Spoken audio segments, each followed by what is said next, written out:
তো আসলে সে তার বাবার জন্য আর দেশের বাড়ি যেতে চায় না, কারণ তার বাবাকে লং টাইম মিস করবে, তার দাদা দাদিকে মিস করবে, সেই জন্যই ডিসিশন নেওয়া যে ঠিক আছে দেশেই থাকুক। কিছুক্ষণ আগে সাংবাদিকদের ক্যামেরার মুখোমুখি হয়েছিলেন চিত্রনায়িকা অপু বিশ্বাস।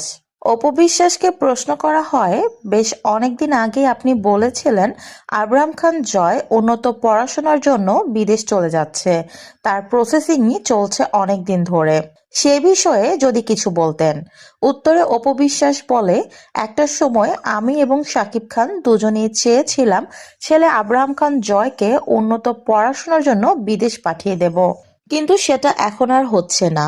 তার কারণ আব্রাহাম খান জয় কিছুটা বড় হয়েছে, নিজের ব্যক্তিগত কথাবার্তা বা মতামত সে প্রকাশ করতে পারে। আব্রাহাম খান জয় নিজেই চায় না তার বাবাকে ছেড়ে এত দূরে যেতে। পড়াশোনার জন্য বিদেশ চলে গেলে তার বাবার সাথে তার একটা অনেক বড় দূরত্ব তৈরি হয়ে যাবে, বাবাকে সবসময় দেখতে পাবে না বা কাছে পাবে না।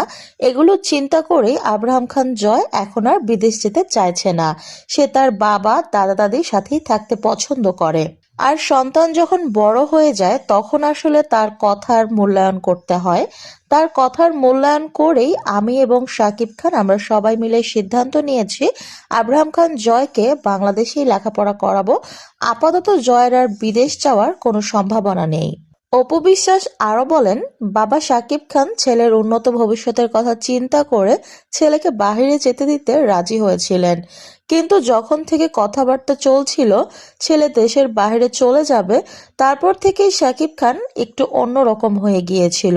শাকিব খান খুব কষ্ট পাচ্ছিলেন ছেলে চলে যাবে সেজন্য। সবকিছুই কেমন এলোমেলো হয়ে যাচ্ছিল। ছেলে যেমন বাবাকে ছেড়ে থাকতে চাইছে না, ঠিক সেরকম বাবাও তার ছেলেকে ছেড়ে থাকতে পারবে না, যা তাদেরকে দেখে বুঝতে পারলাম। তো সব দিক বিবেচনা করেই সিদ্ধান্ত নেওয়া হয়েছে ছেলেকে আর বিদেশে পড়াশোনার জন্য পাঠাবো না। আব্রাহাম খান জয় তার বাবা মা এবং দাদা দাদির পুরো পরিবারের আদর ভালোবাসায় বেড়ে উঠুক, এটাই আমি চাই।